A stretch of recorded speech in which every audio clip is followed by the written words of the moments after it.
penguin Aaracokra. That would be awesome. that would be really uncomfortable for me. They're I just.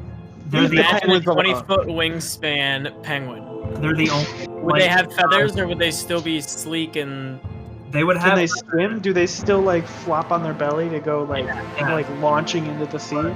To their disappointment, they are the only flightless Aaracokra. Damn, there's no chicken Aaracokra? Hello and welcome to Survival Check, your A to Z guide to the Dungeons & Dragons 5th edition Monster Manual. This show will be a weekly audio series in which we would look into the lives of the monsters of 5th edition.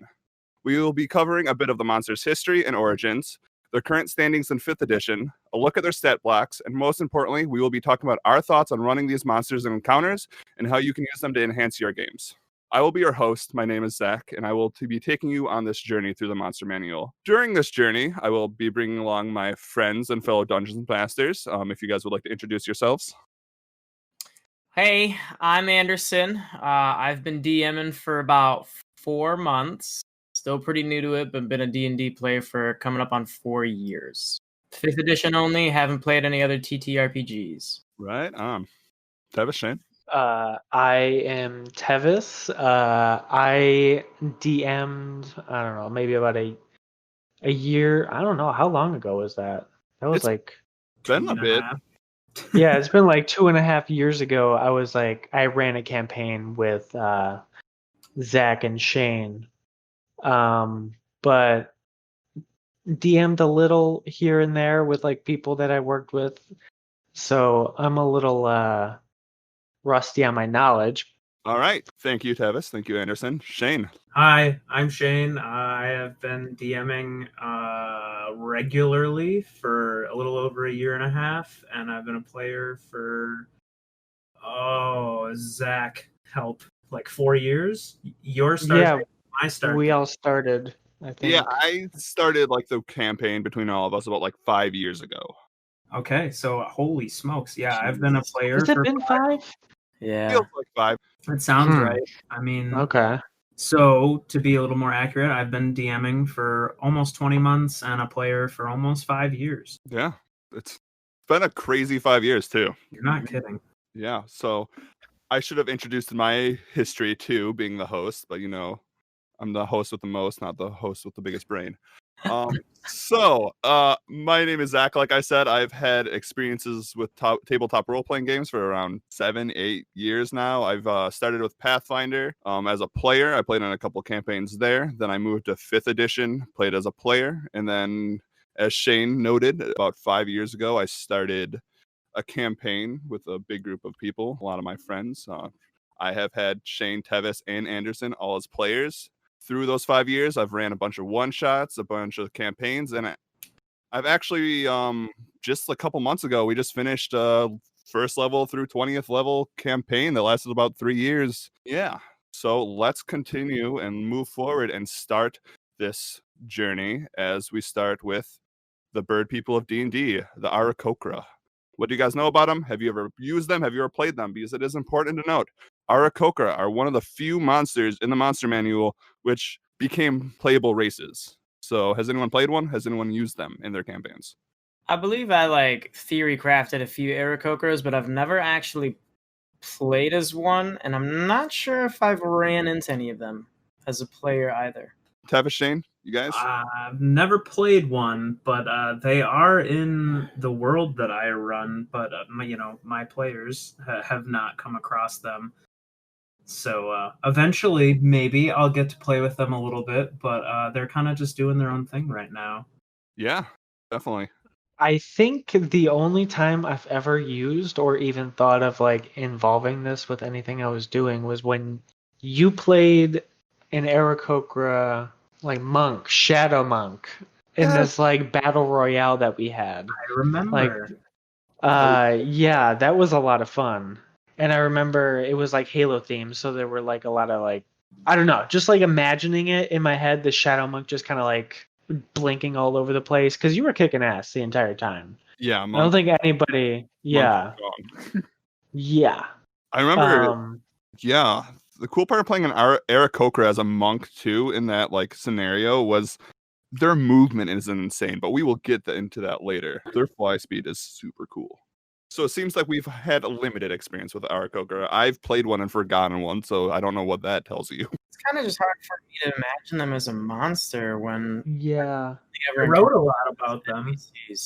Definitely. Yeah, they seem more like an exotic place the characters go to like retrieve like an artifact or something.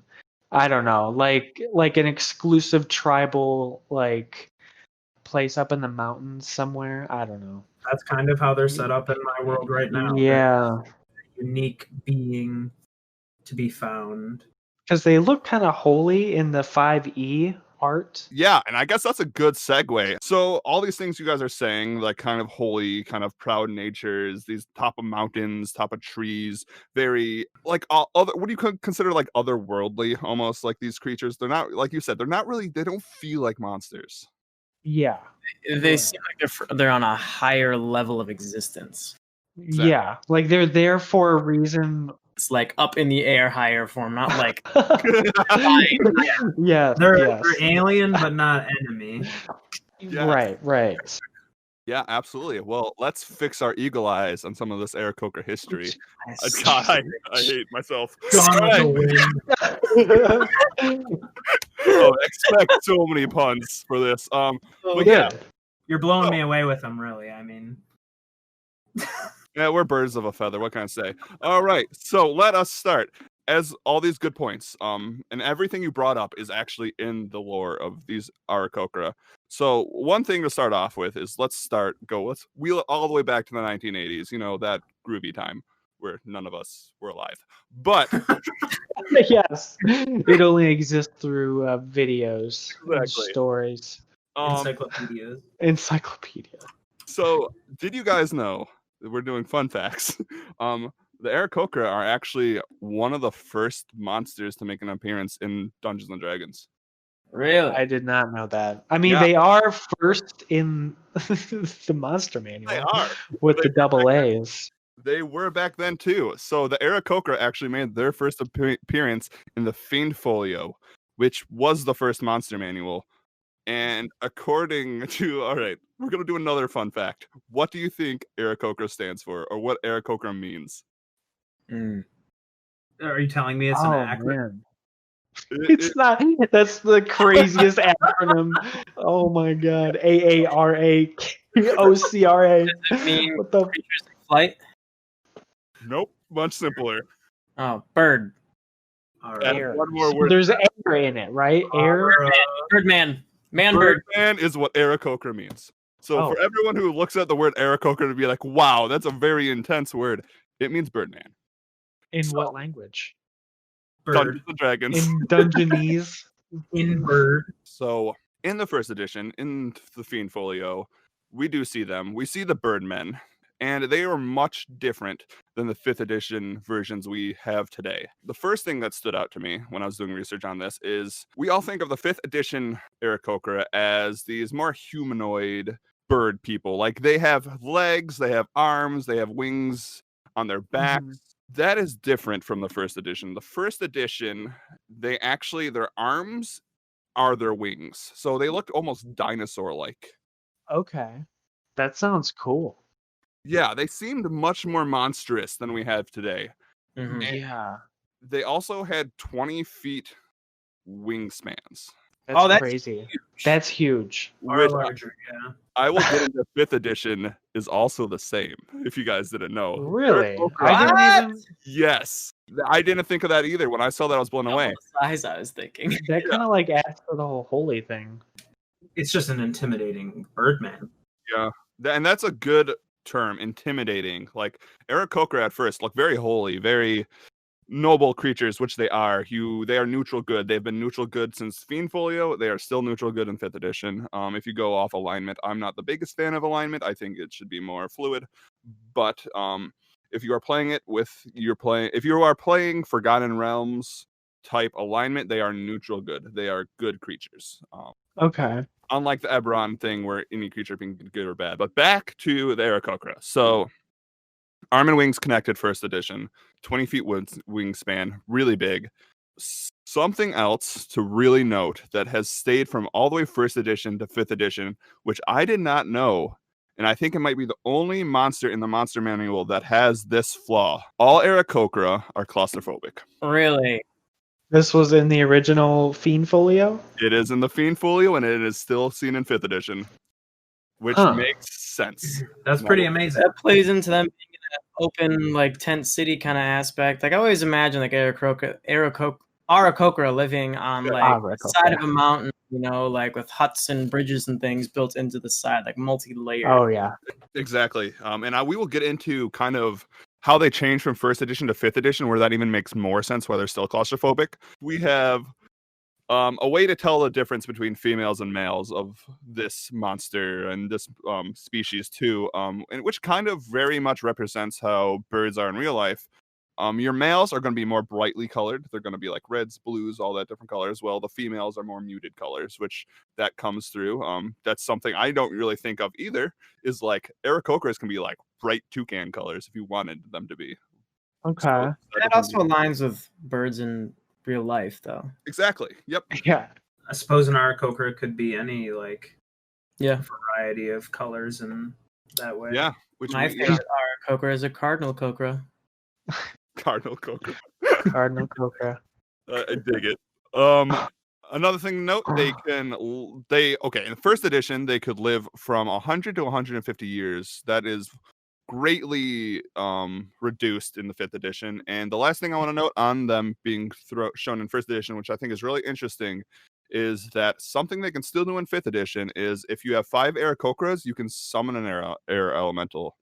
Oh, that's cool. Yes. It is very cool, and it is very interesting. So the Fiend Folio came. If you have 5 Aaracokras, they can together summon an air elemental. I think they have to be within a mile of each So other. That's a party idea. You have no idea. Yes, One that shot. adds into that whole like them being otherworldly kind of thing. Yes, You know, it like really. they have some kind of energy about them. So 5th edition compared to 1st edition. First of all, 1st edition, they are more bird-like than humanoid-like. I would say it almost flips. We have very humanoid-looking birds in 5th edition. Wings are disconnected from their arms. They stand proud. They're still very bird-like, but they're very humanoid also.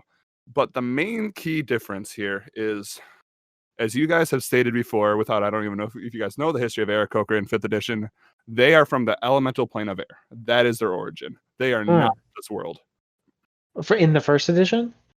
5th edition. 5th edition. Okay. Yeah, I didn't even know that. That's cool. Okay. Yeah. So that's like one of the big differences is 1st edition, they're kind of like monstrous creatures. 5th edition, we get this elemental plane of air creature. We get these sky wardens, these very otherworldly creatures. They're magical, mystical. Every time I think of the planes of Dungeons and Dragons, I always think of very high fantasy. Like you can have any adventure you want in the material plane, but as soon as you step out into an elemental plane, or if you go to the upper or lower planes, like the adventures seem to just get like pushed, elevated to this very high fantasy, very like when we went to the Feywild. Yes. Yeah, that was crazy. Yeah, it's crazy. The first thing we saw was a dinosaur. Yes. Yes, so that is something to note is 5th edition, when you're using these creatures, 90% of the time they will not be native to the material plane. So they're kind of rare to see not in the elemental airplane.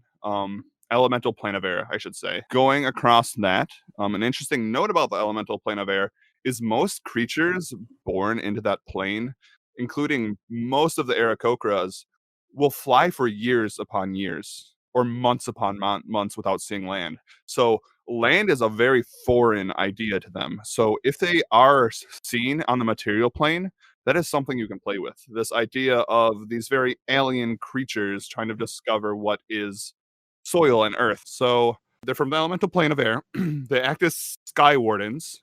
So they are protectors. They're still neutral good. They're very noble. They have great purpose. It says in all their history, they have great purpose. Usually when they're doing something, they're doing it because they believe in it. Going on that, they don't really have a government. They don't really have like what we would consider like a modern society. They don't have currency that they trade. They don't do any of that stuff. They're still very tribal. So if you run across a group of Aaracokra, you will see them in more of a tribal setting, more of a family first setting. They really put their flock ahead of others. Oh, well, not Birds of a feather flock together. yes, birds of a feather flock together. The obligatory Yes. idiom. It's also pretty rare for them to leave their tribe. So you will it is kind of a very rare moment if your party ever runs across a single Aaracokra, because that is not in their nature. Yeah, let me see. Is there anything else 5th edition you should know about them? Usually their leader is a shaman, are living on the material plane, they're residing still on the top of trees and the top of mountains and all that stuff. And one of the reasons that they do leave the elemental plane of air, which they are very comfortable like staying there, is they will pursue their enemies. So like gargoyles or anyone that they deem evil. So, any thoughts so far, guys? Yeah, I got a couple. First off, you said they could fly for months on end. Yes. So, due to I guess, the general magic of the elemental plane of air, they can just use the winds there, the magical winds. And there's some settlements in the elemental plane of air, but most of it is just like floating islands and stuff. So they can use that magic, and a lot of them just spend the entirety of their lives just flying. So, can that translate over to the material plane? Since the magical winds are gone. It can in a strange way. So I would picture, I don't think that has an answer in this book, but I would picture that if there was an Aaracokra like born in the elemental plane of air, they might try to do that, but due to the material plane being more like Earth's actual like makeup, they might run into problems. They probably couldn't do it for months. Still feel like their wings are probably still really strong. They probably could do it for a couple days, but it would be very strange for them, and they would try, honestly. Interesting. With all that knowledge given, I think one of the most important things to do with your campaign is taking things we can find in the Monster Manual, taking their history, taking their information, and just changing small parts of it or making it your own. So, I kind of want to take this time and talk about how we would take these Aaracokra with their history and maybe put them into our world or put them into our campaigns or put them into a one-shot, put them into a scenario, or make them unique in their own way. And I'm going to start off by talking about the Dark Sun Aaracokras. So for those who don't know the Dark Sun setting, it is a very,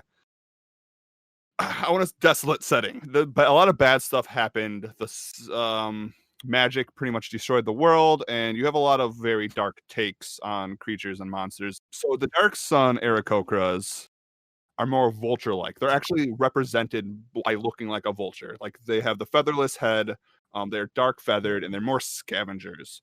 So that's already a different take on Aaracokras. So do you guys have any thoughts on how you could take an Aaracokra and kind of twist it or maybe change some stuff to make it a little bit like unique, a little bit more yours? Well, the current play setting that I'm currently running is based off of Greek mythos, and I don't really have a great way to introduce that in terms of keeping them true to their origins. Like the elemental plane of air doesn't exist in this world, so they really don't have a natural birthplace to come from. But I do think it'd be really cool to run a one-shot in the elemental plane of air, and have like, I don't know, maybe your players all be part of an Aaracokra tribe, and you're trying to find your way back home or to some kind of island, or maybe chase out some gargoyles. That'd be really fun. I really like the idea of that high fantasy elemental planes and having a race that's native to that plane and is also a playable race just really adds on to that flavor. Oh, absolutely. I think that's an awesome idea. I going off the idea of like chasing down gargoyles, maybe like gargoyles even come to the elemental airplane and like you have to like hunt them down. So that's one way you can use Aaracokra. We're going to be getting into that later in the episode, but that's good thinking already. Yeah. Any other thoughts on these birdie boys, bird people, if you will, bird man? All right. So I was thinking, just if you want more variations, you look at more birds in real life. I think we've all seen the artwork online of people playing Aaracokra and the character art, like representing a toucan or like a parakeet or a parrot or like a cardinal cocra, as you said earlier. I think that is a great way to start looking at Aaracokra. Seeing that they're already really pulled from birds from real life, I think you can really pull different features. So maybe you are looking for some type of Aaracokra like sorcerer or like some very intelligent Aaracokra. Why not just make him an owl? Like just throw an owl on him, like boom, easy. I always like doing that. Like, it makes it more fun. I think like what 5th edition does really well is like how simple it is. Mm-hmm. At least from like the stat block point of view, and like it's pretty straightforward, and you can always just kind of modify everything, and maybe like separate the tribes based on bird types. Like there's an owl tribe, a cardinal tribe, That'd be a sparrows. really play. Like maybe there is some maybe there are like flocks that really stick together, but maybe there are like different variations of the birds that kind of are territorial, even. Maybe prey types of Aaracokra, maybe predator types of Aaracokra if you want to do that. Maybe Aaracokras already kind of look like hawks, but maybe there's also some crazy kind of birds in the tropics where they like dive down and fish. Exactly. You could have some like in the plane of elemental plane of water. Is that a thing? That is. Okay, I didn't know. I'm not really and like have them be like kind of like a bridge, like maybe like in the lands between the two planes. Yeah. Like have it kind of like morph into like more water birds. That is a point I did not bring up, but that is already when I say that Aaracokras are what did I call them? Sky Wardens. That is one of their responsibilities on the elemental plane of air, is they usually reside on the different sides, because all the elemental planes, for those who are unaware, they all run together. There isn't like a portal you get there. If you keep going so far in the elemental plane of air, you will hit the elemental plane of smoke or the elemental plane of whatever is between the two planes. Yeah, the in-betweens. Yeah, okay. So That's Aaracokra cool. already do that, like kind of act as wardens, protecting other elemental enemies they might have from going to the elemental plane of air. So that is a really good idea. Is like, why don't you take those that are closer to those planes and kind of work them that would represent like more water-based birds, or maybe ones that deal in like the desert if you're going towards the elemental plane of fire. Maybe there's like ranger, like albatross, Aaracokras. Yeah. Like in the plane of water. Yeah. Just like patrolling like the borders. Absolutely. Wow. Awesome. So cool. I think that was the good ideas. As we're going through these ideas, if you want to steal them from your home campaign, that's the whole purpose of this series. So our ideas are your ideas. Run with them. You probably can think of, if you have better ideas, actually let us know, because I'm all ears. I'm a DMCA strikey if you take my ideas. No, I'm just kidding. Yeah. So let's go and talk a little bit. Let's get a little more technical. Let's look at the Aaracokra stat blocks. Oh boy. So if you have the Monster Manual, it is on page 12, because we are starting with the first creature, which is Aaracokra. So before we kind of go through it, we're not going to go through the exact numbers, because no one really wants to hear us just talk about exact numbers. We're going to kind of 45 seconds back to my DMCA comment. Exactly. DMC comment. Wizards of the Coast, please leave us alone. You have enough money. Just don't sue us. That's all we ask. We know you have the Magic the Gathering money. Leave us alone. So, looking at the stat block, we have Aaracokra. Like I said, neutral good. These guys are a quarter challenge rating, 1/4 challenge rating, if you will. To note on that, there's a lot of opinions on challenge ratings that you will find all over the internet, and I am on the side where challenge rating is kind of not that accurate, but I still think like it's a good way to gauge what you should be throwing at them. So like these guys are a 4th challenge rating, so you're going to be seeing them in early adventures, Or if you're seeing them in later adventures, you better throw like 50 at your party. Like that's kind of where That doesn't seem right to me. I don't know. I wouldn't I don't know. See, I wouldn't run it like that personally. I tend to err on the side of awesome. Yeah, for sure. I feel like maybe the stats don't do him justice. Right, like because I would be inclined to disagree with you. I think Really? these stats do them hella justice. I think the stats do them justice. I think that there is one thing that we can talk about now that can we all agree that there's one thing about this Aarakocra stat block that makes these guys crazy killers? Well, there's actually two. We'll talk. I'm looking at two things right now. Fly speed. Fly speed. And I think Okay, yes. 50 feet of 50 feet. Yeah, at a quarter CR rating. Right. They have so much movement. And to take into account their dive attack, yep, putting any of their attacks at basically that strength of like a great sword or a great axe, right? And not only that, if you look at their dive attack as their only like actual ability, if you fly at the dive at least 30 feet straight towards a target and then hit with your melee weapon attack, you do an extra d6 damage. Their attacks are a d4 or a d6 depending on which weapon they use, so that puts their strength minimum at like a great sword or a great axe. Absolutely. And that level, for sure. For low level parties, like that's a lot of damage. Good. And you got to keep in mind that because they're so low CR rating, if people truly follow this system to the core, right. Okay. 8 of these guys fighting your party of 6, right?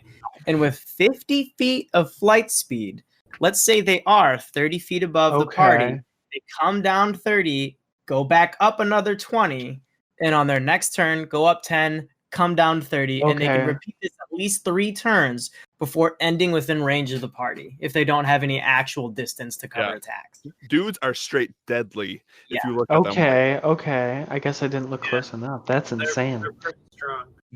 I would also like to note their passive perception is high for early level. Yeah.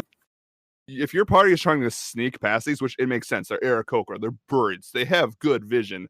If your party is trying to sneak past this, I can't tell you how many low-level parties roll stealth and don't get over like 12. And like that's so true, dude. Yeah, you're right. I got a cursed player who can't roll above a 9. So like, jeez. The difference for your players is their strength and all that stuff. Like their stats, like we're talking about ability scores, like their dex is kind of like pretty good for like lower levels. Mm-hmm. Like nothing else is really stand out. Like it's all pretty base, medium. Sure. The only other modifier was wisdom, so everything else is neutral. Yeah, to just bring my statement full circle, when I said that I erred on the side of awesome, I tend to just really enjoy these creatures in general. So like in my world, they are like pretty unique and standalone and kind of have their own sort of area. So because I put them where I did, if my players were to say play to level 20 and didn't decide to go experience this place until they were level 18, because I appreciate these creatures so much, I wouldn't sick 60 Aaracokra level 18. I would just sort of like beef up their health and because they already have a strong story and their history is so rich. So let me ask you this then on that exact topic, which I was going to bring up. If you were to buff up these creatures, would you give them more flight speed? Probably not, but I guess it would depend on like the situation, right? If my party came in and I knew that they had mad flight, maybe, but probably nothing too over the top. I think my main concern with a high level party would just simply be like HP. Okay. Yeah, I would definitely buff up their HP, but I would definitely buff up their wisdom and intelligence scores. I think their like actual attribute scores are that's where it like doesn't do it justice for me. For like a high level party. Yeah, right. Yeah. I think there is one way that if you did want to run these guys higher, stronger, and a very simple way to make these guys stronger, give them a longbow. Give them a longbow. Give them a longbow. Right. They have a javelin. Dude. So you can only throw so many javelins. Give these guys a longbow. They sit at a range of like 150. They just shoot down. Exactly. If you want to make these guys a real challenge, you give them a longbow or any type of bow, honestly. Would you make a spellcaster Aaracokra and enemy NPC? I don't think I would. I would make them a druid. Well, their leaders are shamans. Yeah, so... maybe like one of them is like truly magical, and everyone else. Yeah. Just kind of like the idea of like an Air Genasi where you just give them wind-based abilities. Yeah. You know? Nothing too crazy. No like hold person or fireball, but like gust, wall of wind. Yeah. So, to keep going, because this is all great, and we do have a segment at the end where we'll be talking more about this, because I think this is like the core. This is the meat. This is what I want to get into. Like, how are you meat juices. Let's all put our player caps on right now. Okay. You run into a bunch of Aaracokra. Let's say you're level like 1, 2, 3. You're low level. You don't have that much. First quarter of the game. What are you expecting in a fight? Like, what do you expect your DM to be throwing at you here? Honestly, I would not expect the flight. Yeah, that's the crazy thing about this. Like, most monsters, I can be like, from player mind, be like, all right, this is how I fight this. If a party goes into this fight, and let's say they have barbarians or like fighters or like anything melee based, this is going to be an absolutely hard fight for them. Like, oh yeah, this is a deadly encounter. Yeah. If you have 4 of these for any player under the level of 4. Yeah, so keep it in mind. If you do not have, I have played in many parties. Well, I've ran a bunch of campaigns with party. There's been a bunch of parties, I should say, that do have like 1 or 2 ranged people, but like if you're Aaracokra, you're kind of intelligent. Like, you should be going after those people shooting you down. Like, right. Yeah. I think like sure. the mindset kind of shifts though from at least currently for 5e, because looking at what an Aaracokra is, it is a humanoid with wings and avian features. If we were to go off the first edition Aaracokra, I would much more be ready for almost the exact same stat block, just because of the features not being so humanoid and very friendly looking, so to speak, right? Yeah. The last part of the episode, we're going to bring this all around. We're going to bring in kind of what we talked about, the stat blocks, bring in the histories, bring in all the conversations we had, and we are going to talk about how you can use these specifically in your game. Different ideas we have that we might run in our games that you can use. So, on that note, let's start with social encounters. Something we did not bring up in the stat block that I think is important. If you are running them as rules are written, they do not speak common. Yeah, I did just notice that looking at it now. It's Orin and Aaracokra. Yeah. So social encounters. What would your party be doing that you think you would run into some Aaracokra? And that you wouldn't immediately turn into a fight? Because you have to remember these guys are neutral good and they are intelligent. So you wouldn't just run into them and they probably wouldn't just start trying to kill you. There would be some type of social aspect before an encounter broke out.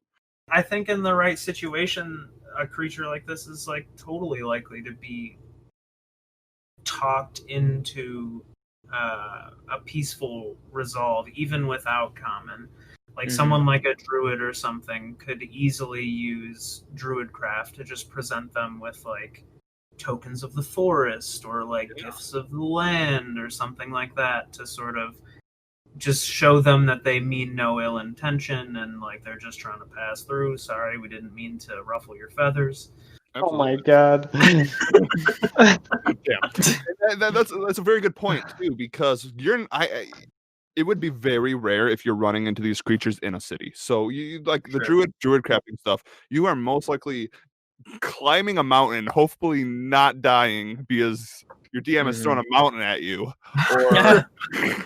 or you're like walking through a forest. So like, and if you're running to Aaracokra, they probably would be in the air anyway, kind of encircling you. So I feel I'm flabbergasted they don't speak common. I just wasn't ready for that. Yeah. I'm just beside myself. That is a very interesting Aaracokras don't speak common. Oh my god. Oh my. All right. So that's social encounter. So I pretty much what we got from that, I feel is they don't speak common, so already throw that into there. They aren't going to really be approaching your players unless they get into their territory or the party is in direct contact of something that they need or want. You can also play them, and this is a quick thought before we go over to the exploration encounters and kind of their landscape, is like you could also play them off as nomads, maybe like a traveling merchant guild. Maybe these ones do speak common. That's also just an idea. Or you could, since you could make them even a little bit more magical, and like if they come across like people, like, because there would be that language barrier, maybe they could speak common through telepathy. You could give them telepathy. Yeah. Maybe I in a don't know. druidic way or shaman definitely. way they could. Maybe the shaman probably does something like that. Yeah, yeah. All right, cool. So that's social encounters. I hope it's given people listening, you guys out there, some ideas of kind of how to run Aaracokra. Let's talk exploration. Since D&D 5e was explicitly created, and a lot of D&D was created with really 3 design ideas, and that is going to be your social, your exploration, and your combat. Those are the 3 key components of any D&D game. Those are the 3 things you want to highlight. So we talk social, let's talk exploration. Let's talk their landscape. Let's talk, like we already broke into, like they're not going to be in your cities, but like what type of fantastical lands would you find them in? Like how do you picture like the area that your party might run into this? Let's talk landscapes. Landscapes. Maybe like a big, like almost like a redwood forest, something with like really, really tall trees. Yeah. And like a mountain with like jutting like rocks and stuff that they could have their nests in. So what I'm picturing with the idea of them being very nomadic and like guardians and gatekeepers of their elemental plane, I'm imagining like an ancient Aztec temple, right? One of those giant like ruined cityscapes, right? With the giant pyramid in the middle. And at the top of that pyramid is like a doorway that just has this wind swirling around on the inside, and that would take you to the elemental plane of air, and the entire city is inhabited only by Aaracokra as they are guarding their home turf, as this is like a gateway to their home. I'm stealing that. That's That's what cool I'm as hell, imagining right dude. now. That is super cool, and that makes sense that maybe they are like located around the elemental plane of air portals. So like that's a really, yeah, I'm stealing that. I don't, if you guys see that in a one shot later, you know that. I'm actually writing a one shot. I might throw that in there. Yeah, and also a super cool idea. And let's say we go through that portal. I think you can really play. I mean, first of all, as a DM to all my DMs out there, throw your parties into other planes. It's the funnest you can have. It is amazing. It is. Even as a player, like I go into a plane and I am just know that session is going to be absolutely one of the greatest. One of them. The monsters go from 0 to 60 super fast. Like there's some crazy creatures out in the other planes. So it's just always enhances this. Point in proven Aaracokras. Exactly. So, and even that, if we take like you go into the elemental plane of air, it's first of all your party is going to have a fun time. They'll be flying, they'll do that all. But you can also run into maybe some of the places the Aaracokra live, like from their native plane, which would be these floating islands, which are just already like fantasy floating islands, super cool. So you could run into like floating castles and all this stuff, maybe like royalty. You might be running into maybe it's not really canon, but what if there is an Aaracokra city, but it would have to be really big, and it would, instead of having like skyscrapers and stuff, it'd have like a bunch of bridges connecting a bunch of all their floating islands, because you have to remember these creatures are claustrophobic. So you have to think like if you are seeing them, you will be seeing these very wide open spaces, or very, like you said, redwood forests. A bird with no walls. Huge sticks that connect like big elaborate buildings that are made of bigger sticks that are easy to navigate and no walls. Yeah, absolutely. Awesome. No walls. So, does anyone have any more ideas for landscapes before we move on to our last section, which will be combat? Maybe like go on. I was just gonna roll back to the idea of them living on the side of a mountain, like a flat cliff. Maybe over like what do they call, like the fjords in like Iceland or something, where like it's just like a cliff drop over the ocean, just like a whole city just boom built right on that wall. Oh, that'd be pretty cool. That'd be Yeah. awesome. Not only like as like a place for the Aaracokra to like live, but I as a player, like I would love to scale a mountain and just like immediately like you're scaling it for days. You get to like the top of Right. clouds and then boom, Aaracokra settlement. Yeah, I have a vision of an enormous island, miles long. Yeah. Let me paint a picture for you. You start at one end of the island. It's solely populated by Aaracokra. One end of the island, a desert that butts right up to a perfectly lined sea, right up to the coast. At the other end of the island is an enormous mountain. And as you kind of move in with the sea, you see like Aaracokra that look like gulls and diving Aaracokra that and you move into the desert and you see these sort of vulturous Aaracokra that sort of make their home in the desert and eat cacti and different desert animals. And then you move in past the desert and there's this dense foliage of the jungle as it sort of butts up to, and where there's all these like toucan Aaracokra and different jungle, what do they call them? Birds of prey. Mm-hmm. Yeah, birds of prey Aaracokra, all varieties. And it Brought butts all the biomes. Yeah, and it butts right up to a mountain where there's like a glacier up top that comes down, and at the top, of course, there's penguin Aaracokra, and all the rest of the Aaracokra make their nests on the mountainside. Oh my god, penguin Aaracokra. That would be really uncomfortable for me. I just. They're the 20-foot wingspan penguin. They're the only. Would they have feathers, or would they still be sleek and? They would have. Can they swim? Do they still like flop on their belly to go like launching into the sea? To their disappointment, they are the only flightless Aaracokra. So let's go on to combat encounters. So we already talked about their stat blocks, what makes them impressive and stuff. And well, we are not advocating for TPKs because TPKs suck. They are awful and stuff. It is still a lot of fun to make your players sweat, and I will be the first one to admit that. You want your player like. I feel like making your players feel like things are going bad and then them winning because like you make things seem bad, but like maybe they're not as bad as they are. Like that is the victories I like to have as a player. And those are like combats I like to run. I like the combats where like the first round, you are trying to figure out what is happening and how you can have to deal with this. So let's talk Aaracokra. How would they fight? First of all, I think we already touched that. Like they're flying, they're dive attacking, they're moving. The landscape is probably not dense, but like foresty. So they're probably weaving in and out. Thoughts?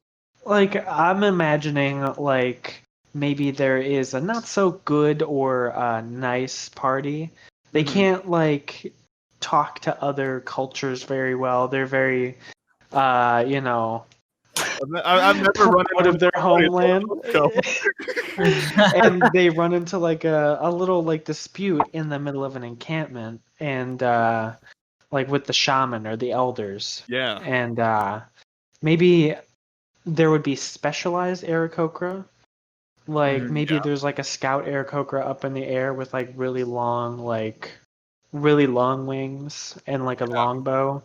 Maybe there's like the shamans have more like taking from real life, more like turkey like wings where it's not like optimized for like quick combat, maybe give them like more magical abilities. And then there's maybe that like OG Aaracokra where you're like flying up in the air and then going down and then just going right back up and then just constantly like that's like maybe they have a melee attack or something like short swords. They do, yeah, or even So that's just like if you're just surrounded by a swarm of them, you could just show off like a lot of different variety and not make it just like one type of Aaracokra, For sure, absolutely. Like if I'm looking to make an encounter with them, depending if I want it, easy or deadly. If I just want a deadly, I'll throw probably an equal amount of them at the group as there are party members. But I think depending on if I really want to like, get that sweat dripping, make them kind of panic, put them in a vertical environment of some sort, whether it be like a cliffside or in a forest or something, or even like a valley. Ooh, yeah. And Ooh, I would okay. have 2 groups of them. One of them being on the ground, River and walkers. and another one being up in the treetops, on the mountainside, or on top of the valley. And the groups that would be up top would have ranged weapons, but would rotate depending on how they use it. So let's say you have a party of 6. Mm-hmm. I really want to make this stressful. I'm going to throw out, we'll say 10 Aaracokra. Okay. I got 4 of them on the floor, 6 of them up in the trees. Each round, 3 of them dive, the other 3 take shots from the top. And then as a person dives with the rest of their 20 feet of movement, they go back up as far as they can. Oh yeah. And then on the next round, they will continue to go to the rest of that 10 feet up, switch to a ranged attack, whether it be just some kind of like bow or whatever, and the other group would then rotate dive. Okay. So you are cycling out bodies and hit point counters to try and really emphasize the whole like tactician teamwork, and then you have the 4 on the ground that are in their face ready to go, but they aren't the threats. Absolutely. Oh yeah, okay. I love that. So I think going off that note, I absolutely love that. I'm gonna refer to like my favorite piece of DM advice I've ever heard is when you're prepping encounters and stuff, like definitely absolutely think like that. Yeah, that's how I at least prep encounters is like, how are these monsters gonna work well together? How are they gonna use their landscape? Kind of like what it's gonna give them jump, how they're gonna play well together. But the counter side is when you prep, make it hard on your party. But when you are running a session, be fans of your party, be fans of your heroes, let them do cool stuff. Like, and I think that's a perfect example of that. Like, that sounds amazing to run into, and I think your party can do some really cool stuff with that. Yeah. So it'd also be super easy to shut down if you knew what you were doing too. Absolutely. Right? If you saw right through it, like obviously like these people on the ground, like, you know, like aren't the real threat. You know, like they're flying creatures. Like why would they be on the ground? Like I'd imagine the group is at least, you know, level 3 at this point and has 2nd level spell slots. There's some AoE blocking 2nd level spell slots that you could do. Throw some darkness up in the air. They don't have dark vision. They don't have dark vision, right? They should have dark vision. Yeah. Throw an orb of darkness up in the sky. They have to be on the ground with you now. You also have like you don't have hold monster at that level, but I don't think. No. But you also have cantrips, like your cantrips, like Eldritch Blast, Firebolt. We don't talk about that one. We'll talk about that one next week. Guiding Bolt? No, not Guiding Bolt. What's ice one? What is the ice one? Oh, Chill Touch? Chill Touch? No, not Chill Touch. Frost Ray? Frost Ray? I need Frost. Ray of Frost. Ray of Frost is a 3rd level spell, isn't it? No, that's kind of cool. Frost is a cantrip. Ray of Frost is a cantrip. There's Chill Touch. Okay. Ray of Frost would do right. We're gonna cut the last 30 seconds. Yeah, we're not gonna look like idiots. No, make me look like an idiot. I don't care. Yeah, I don't mind actually shooting the banter and trying to remember cantrip. Yeah. That'd be funny actually. If you think about it, like if a wizard has Ray of Frost as a cantrip, that's already going to reduce their speed by 10. I mean, it's not that great. You can also try to like grapple the Aaracokra. I mean, their hit points we didn't really talk about are pretty low, and same with their AC, which makes sense. These guys are agile. They're not going to be wearing light armor. Yeah, if you have like a barbarian, you know, they could like ready an action to like grab one while they're like coming down. Absolutely. Yeah. They hit quick. They're fast. They hit they hit hard. They can hit hard if they're doing their dive attack, but they're also not that like tough. Yeah, like, if you can get a hit on them, they're down 2 hits tops. With that armor class, you're most likely going to get a hit on them. Yeah. Which is cool. So any other reason why I think yep, go ahead. The stats don't do them justice is their armor class. I don't know. I think the mobility kind of makes up for that. Yeah. It shuts out half. I know. It would be. I mean, everyone wants a beefy bird boy. We all. I know. Right. I would definitely buff them. And if you want to get statistical at the levels, you're probably running into this specific stat block. That's like no more than a 55 to 60% hit chance with your modifiers, right? Yeah, the lowest, like your party, if they know what they're doing, they probably have a modifier of 4 to 5 at level 1. So they have to roll at least, what is that? Like an 8 on a good character like a 7, so that's like a 65% chance to hit. Right. But they just need to be able to hit. Yeah, just Right. readying an action itself would be enough. And if you just got a barbarian that takes in a rage, takes one swing, like they're fucking dead. So the last thing I wanted to say about this is I'm a big advocate for battle maps, like really cool, interesting battle maps to fight in. Oh yeah. Aarakocras absolutely make this battle map. I mean, the field idea I didn't even think of. Like, even that's super simple. Throw that at them. Or if you really want to get crazy with it, mountain side, make then landscape also fight against your party.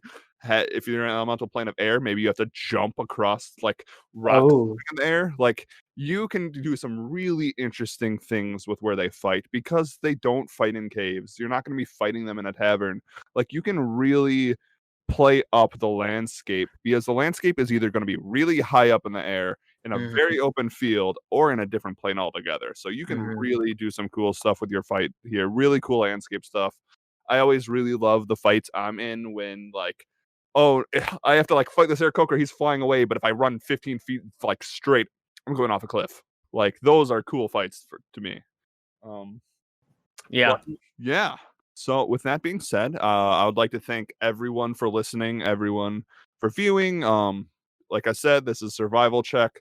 This is going to be Aaracokra to Zombie. We will be doing a monster or a group of monsters each episode. So, like, if we get to dragons, we're not going to do every single chromatic dragon, young to adult to ancient, because we will just be a dragon podcast at that point. So we will be doing groups. What's wrong with that, huh? I mean, there's nothing wrong with dragon check. But Dragon check. This is Survival Check, and from our table to yours, I hope this really helped you look at the Aaracokra. I know I've run into many times where I'm prepping and I'm like, I just need a monster to throw in there, and this is this is the reason why we created the show. Really, is there's many times where you need to throw a monster at a party, and you're looking at the Aaracokra, you're like, okay, they're bird people, let's just throw them in.